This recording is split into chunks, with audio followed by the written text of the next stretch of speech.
তো hello, ready হয়েই বেরিয়ে পড়েছিলাম উৎসবের মেজাজে। পথে রেলগেটের কাছে পৌঁছতেই দেখি উফ কি ভিড়, মনে হচ্ছে সত্যি সত্যিই মহাকুম্ভে চলে এসেছি। এদিকে তোমাদের দাদা ভিড় দেখে একবারে হাল ছেড়ে দিল, মোবাইলে ম্যাচ দেখা শুরু করে দিল। আসলে আমরা এসেছিলাম জগদ্ধাত্রী পুজোর প্যান্ডেল দেখতে, কিন্তু এত ভিড় দেখে তো আমাদের মাথা খারাপ। গেট একবার খুললো আবার বন্ধ, কারণ ট্রেন আসছে। আমরাও তখন প্রায় বিরক্তির চূড়ান্তে। শেষে ঠিক করলাম গাড়ি একপাশে রেখে হাঁটতেই হবে, তাই আমরা তিনজনেই বেরিয়ে পড়েছিলাম। ট্রেনটা গেল আর মানুষ হুড়মুড় করে ছুটছে। আমরাও প্যান্ডেলের উদ্দেশ্যে রওনা দিলাম। এটা ছিল মহাকুম্ভের থিম। সামনে লাইটের ঝলকানি, কি সুন্দর তাই না? কিন্তু আবারও সেই অভিশপ্ত লাইন, দাঁড়ানোর আর শক্তি নেই। তাই ভাবলাম আগে মেলাটা একটু ঘুরে আসি। ঘোরা শেষেই লাইন দিয়ে দিয়েছিলাম। আর এই ছিল প্যান্ডেল।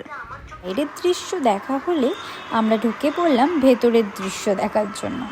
সামনেই দেখতে পাচ্ছ তো কাটা বাবাকে, আর এইদিকে চারপাশেই সাজিয়ে রাখা ছিল তান্ত্রিক, সন্ন্যাস, সন্ন্যাসী।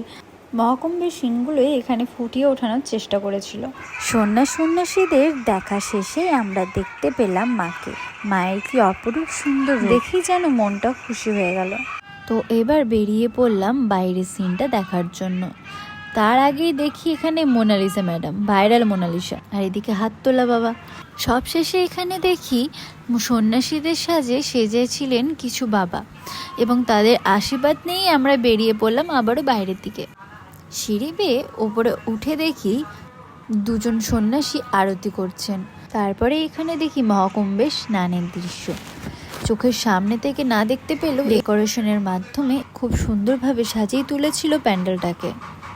অপূর্ব ছিল। যাই হোক, শেষে যখন ফেরার সময় হলো তখন শুনতে পেলাম মেলার পাশে লোকগীতের সুর। সেই সুরে ভেসে ভেসে আমরা বেরিয়ে পড়লাম খাবারের টানে। একটু অপেক্ষা পরেই চলে এলো বিরিয়ানি। খাওয়া দাওয়া কমপ্লিট করে আমরা বেরিয়ে পড়লাম বাড়ির দিকে। তো সবাইকে টাটা, শেষ পর্যন্ত সঙ্গে থাকার জন্য অনেক ধন্যবাদ।